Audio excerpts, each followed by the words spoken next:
4 जुलै रोजी गोरक्षकावर झालेल्या प्राणघातक हल्ल्याच्या निषेधार्थ सकल हिंदू समाजातर्फे बुधवारी नंदुरबार शहरात निषेध मोर्चाचं आयोजन करण्यात आलं होतं.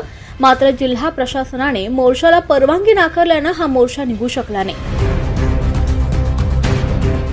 कायदा व सुव्यवस्था अबाधित राखण्याच्या दृष्टीनं पोलिसांनी घटनास्थळी जमलेल्या सुमारे 10 ते 15 आंदोलकांना ताब्यात घेतल्यानं काही काळ परिसरात तणावाचं वातावरण निर्माण झालंय.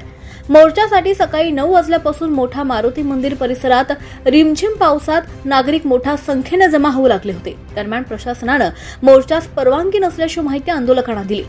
त्यामुळे काही आंदोलक आणि पोलिसांमध्ये शाब्दिक वादही झाला. त्यानंतर पोलिसांनी संयमानं परिस्थिती हाताळत कायदा व सुव्यवस्था बिघडू नये म्हणून मोर्चा काढण्यास मज्जाव केला. मोर्चासाठी परवानगी नसल्यानं पोलिसांनी सुमारे 10 ते 15 आंदोलकांना ताब्यातही घेतलं. त्यांना पोलीस वाहनातून पोलीस ठाण्यात नेण्यात आलं. यावेळी आंदोलकांनी घोषणाबाजी करत आपल्या मागण्यांकडे प्रशासनाचं लक्ष वेधण्याचा प्रयत्न केला.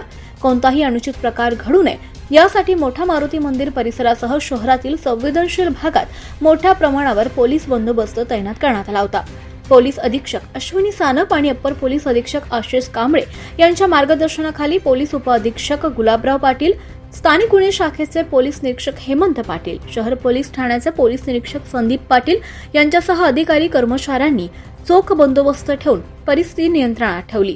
दरम्यान पोलिसांच्या या तत्परतेमुळे शहरात कायदा व सुव्यवस्था कायम राहिला असून कोणतीही अनुचित घटना घडली नसल्याचं प्रशासनाकडून सांगण्यात आलं.